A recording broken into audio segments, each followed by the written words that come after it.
गाना चाहिए, क्या बात है, तब तो गाना में मजा आएगा ना।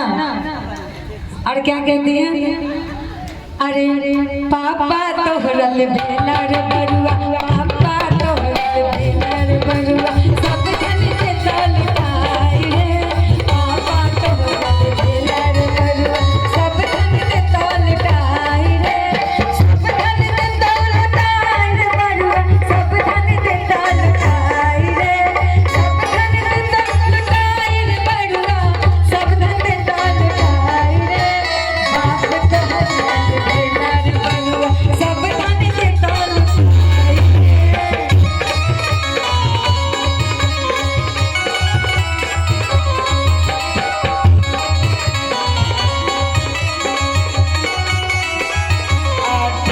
पापा जी की तरफ से फिर से ढेर सारा पुरस्कार आया है। हम कहलियो, मम्मी बोलती है हम कह